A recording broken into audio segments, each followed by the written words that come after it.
I thought I had everything figured out. 3 years with Jennifer, a ring on her finger, wedding invitations already mailed. My brother Kyle and I were closer than most siblings. My family loved her. Everything was perfect. Until that night when I came home early and found them together in our bed.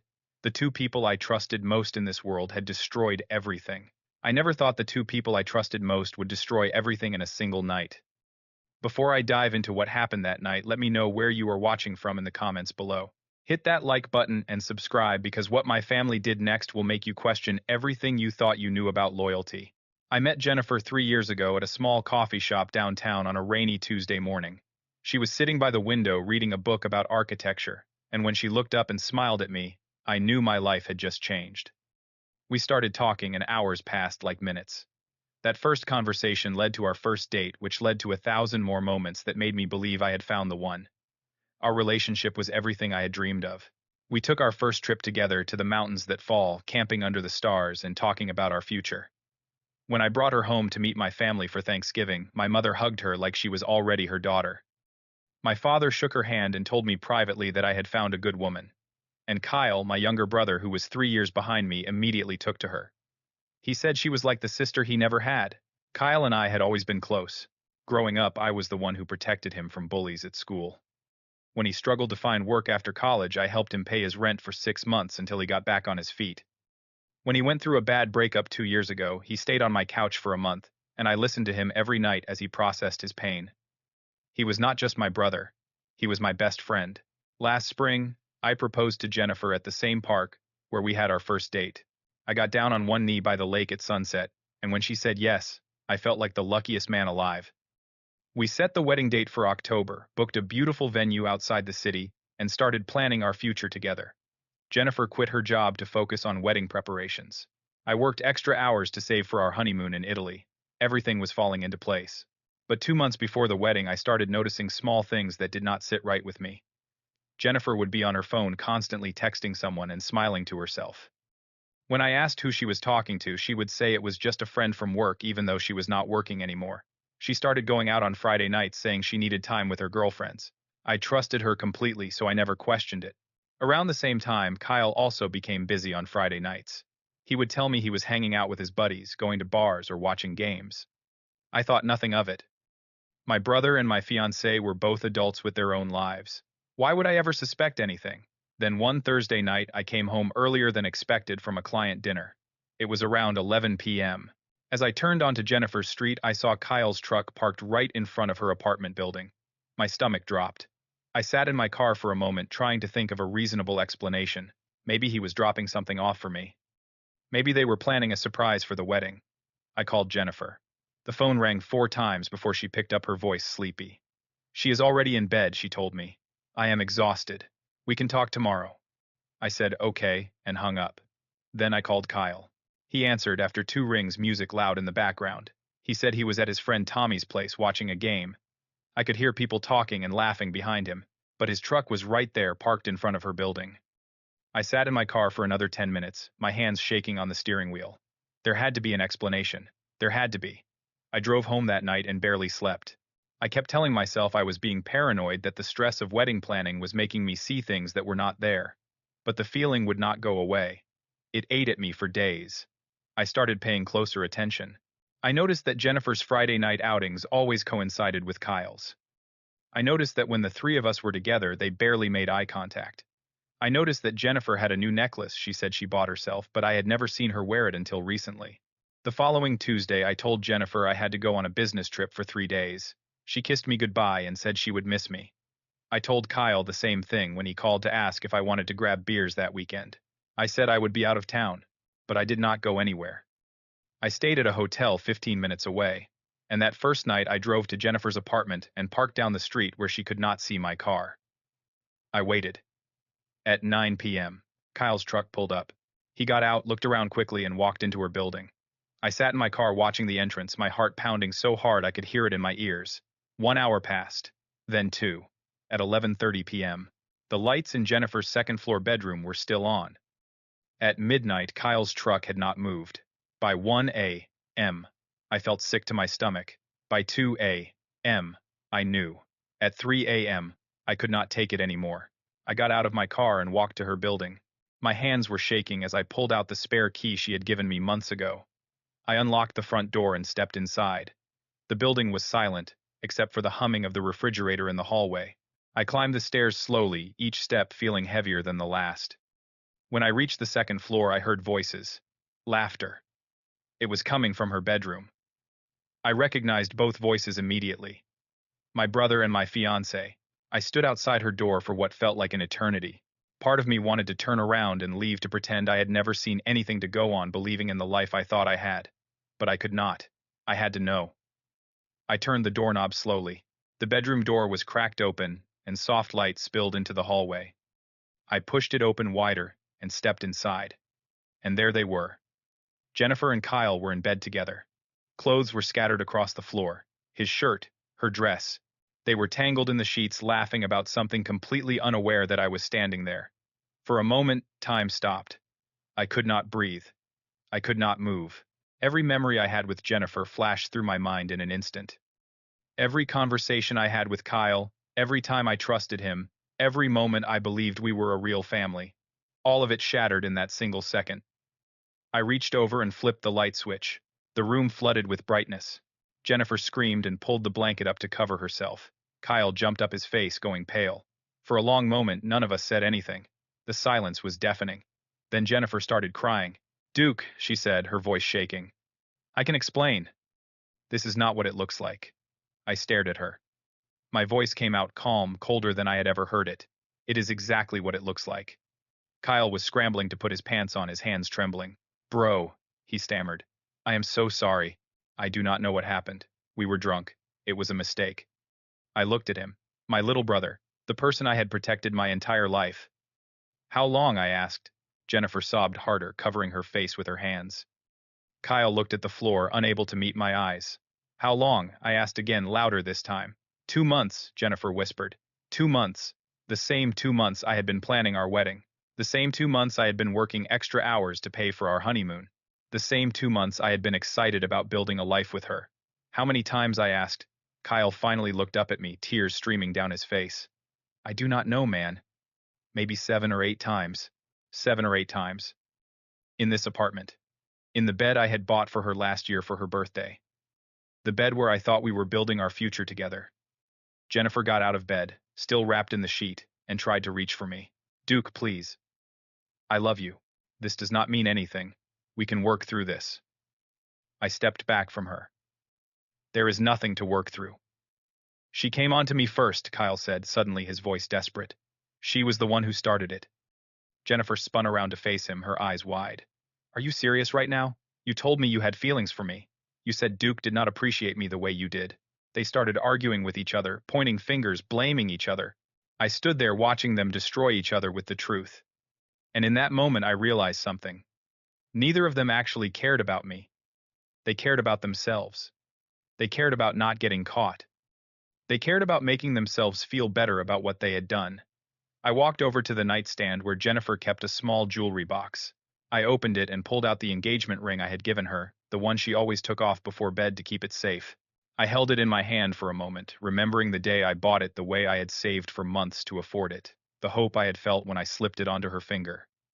Then I set it gently on the dresser and turned toward the door. Jennifer ran after me, grabbing my arm. "Please, Duke, do not leave like this. We need to talk. We can fix this."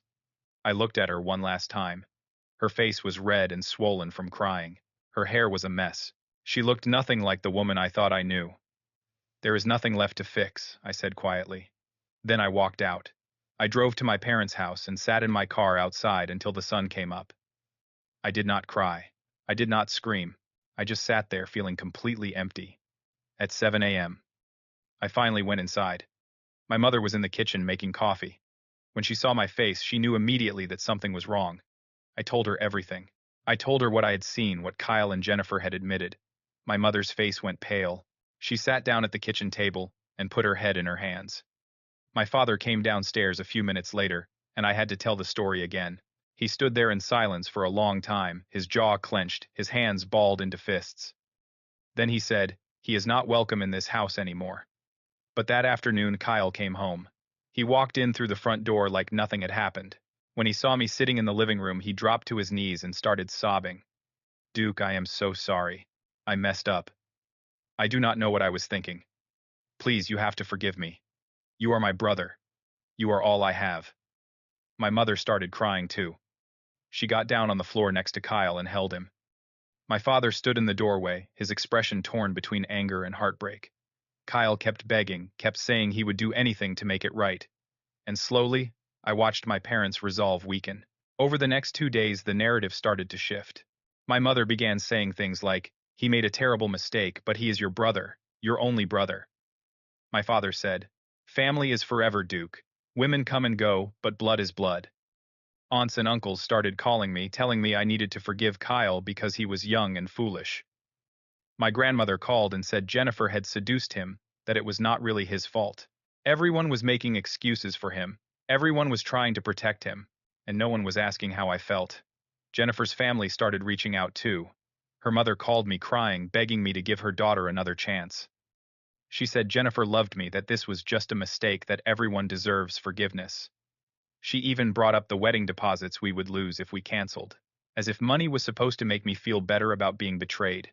By the end of the week, my parents sat me down for what they called a family meeting. They had invited Kyle and Jennifer to the house without telling me first. When I walked into the living room and saw them both sitting there, I almost turned around and left. But my father asked me to stay to just listen. Kyle spoke first. He apologized again, said he had been seeing a therapist, that he realized what he did was unforgivable, but he hoped that one day I could find it in my heart to forgive him. Jennifer spoke next. She said she loved me, that she had made the biggest mistake of her life, that she would spend the rest of her life making it up to me if I would just give her another chance. Then my parents spoke. They said that family was the most important thing in the world, that I could not let one mistake destroy decades of brotherhood, that I needed to think about what I was giving up by walking away, that forgiveness was the right thing to do. Everyone in that room was looking at me, waiting for me to say something, waiting for me to be the bigger person, waiting for me to forgive and forget so that everyone else could feel better about what had happened. I sat there in silence for a long time, listening to all of them, and then I stood up. I looked at Kyle first, then at Jennifer, then at my parents. My voice was calm when I spoke. I have made my decision. I am not forgiving Kyle. I am not taking Jennifer back. And I am not attending any more family gatherings where he is present. If you choose to support him, that is your choice. But do not expect me to be part of this family anymore. My mother gasped. "Duke, you cannot mean that." My father stood up, his face red with anger. "Do not be dramatic. You are throwing away your family over this." Kyle got down on his knees again, sobbing. "Please, Duke, please." I looked at all of them one more time. Then I turned and walked toward the door. "I am done," I said. And I walked out of that house without looking back. The first week was the hardest. I moved to an apartment in a city 30 miles away, far enough that I would not run into anyone I knew. I blocked everyone's numbers. My parents, Kyle, Jennifer, her family, anyone who had tried to pressure me into forgiving them. I needed space to think, to breathe, to figure out who I was without all of them. The first month was brutal. I could not sleep. Every time I closed my eyes, I saw them together. I replayed the night over and over in my head, wondering what I could have done differently, wondering if I had missed signs earlier.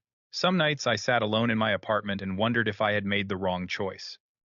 Maybe my parents were right. Maybe I was throwing away my family over one mistake. But then, I would remember the way Kyle blamed Jennifer, the way Jennifer blamed Kyle, the way neither of them took real responsibility for what they had done, the way my family prioritized protecting Kyle over supporting me. And I knew I had made the right choice. I threw myself into work. I took on every project my boss offered me. I worked late nights and early mornings. It kept my mind busy, kept me from spiraling into the darkness that threatened to swallow me whole. I started going to the gym every morning before work, running until my legs burned and my lungs ached. Physical pain was easier to deal with than emotional pain. On weekends, I joined a hiking group. I met people who did not know my story, who did not ask questions, who just accepted me as I was. One of them was a guy named Marcus. He worked in finance and had just moved to the area after a divorce. We started hiking together every Saturday morning, and eventually he told me his story. His ex-wife had cheated on him with his business partner. His family had told him to forgive her because they had 2 kids together. He said no. He walked away. and 5 years later he told me it was the best decision he ever made. Talking to Marcus helped me realize I was not crazy. I was not overreacting. I had set a boundary, and I had every right to enforce it. I did not owe anyone forgiveness just because we shared blood. 3 months after I left, I heard through a mutual friend that Kyle and Jennifer had tried dating each other. Apparently, they thought that if they were together, it would somehow make what they did less wrong. It lasted 2 weeks. Jennifer realized she did not actually love Kyle. She loved the idea of me, the stability I offered, the future we had planned. Kyle could not handle the guilt. Every time he looked at her, he saw what he had destroyed. They broke up.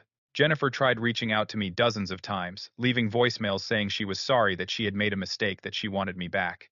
I never responded. Kyle spiraled into depression. My mother called me crying, saying he was not eating, not sleeping, that he needed his brother. I did not call back. My parents sent me letters. They said they understood now, that they had been wrong. They said they should have supported me instead of trying to force reconciliation. They said Kyle was seeing a therapist and finally taking accountability for his actions. They asked if we could talk. I read the letters, but I did not respond. I was not ready. 6 months after I left, I got promoted at work. My boss told me I had been the hardest working person in the office, and they wanted to reward my dedication. The raise was significant. For the first time in months, I felt proud of myself. I felt like I was building something new, something that was mine. Around that time, I met a woman named Sarah at a professional development workshop. She was a graphic designer, funny and kind, with a smile that made me feel at ease. We started talking during a coffee break, and the conversation flowed naturally. She did not ask about my past. She did not push for details. She just enjoyed the present moment with me. We started seeing each other casually. Coffee dates, walks in the park. Nothing serious, nothing rushed. And for the first time since that night, I felt like I could breathe again. Sarah was different from Jennifer in every way. She was honest, she was straightforward, she did not play games, and she respected my boundaries. One evening, as we sat on a bench overlooking the river, she asked me if I was okay. I realized that I was. I was not the same person I had been a year ago. I was stronger. I was wiser. I had learned that walking away is not weakness, it is strength. A few weeks later, I received an email from my father. It was short. It said that he and my mother realized they had failed me. They had prioritized the wrong person. They had asked me to sacrifice my dignity to keep the family together, and that was not fair. Kyle was in therapy and finally understood the gravity of what he had done. My father said he did not expect me to forgive any of them, but he wanted me to know that they were sorry. I read the email 3 times. Then I wrote back, "I appreciate the apology. I need more time. Maybe one day, but not now." It was not forgiveness. It was not reconciliation. It was just honesty. Looking back now, I realize that night was the worst and the best thing that ever happened to me. It shattered everything I thought I knew about trust and family. But it also taught me something invaluable. Real family does not ask you to forgive betrayal just because of blood. Real family stands by you when you are hurt, not sides with the ones who hurt you. I learned that walking away is not weakness. Sometimes the strongest thing you can do is refuse to accept disrespect, no matter who it comes from. I learned that forgiveness does not mean reconciliation. I forgave them for myself, not for them. I forgave them so I could move on, so I could stop carrying the weight of their choices. But forgiveness does not mean I have to let them back into my life. It does not mean I have to pretend nothing happened. It means I release the anger so it does not consume me. A year ago, I thought losing them would destroy me. Today, I know that losing them saved me, because I did not lose anything real. I just stopped pretending it was. So let me ask you, what would you have done in my situation? Would you have forgiven your brother and fiancé? Would you have stayed with your family even after they pressured you? Drop your thoughts in the comments below. And if this story resonated with you, hit that like button and subscribe for more real-life stories. Share this with someone who needs to hear that it is okay to walk away from toxicity, even when it comes from family. Thank you for listening to my story. I hope it reminds you that you deserve respect, loyalty, and people who truly have your back. Take care of yourself and remember that sometimes the bravest thing you can do is choose yourself.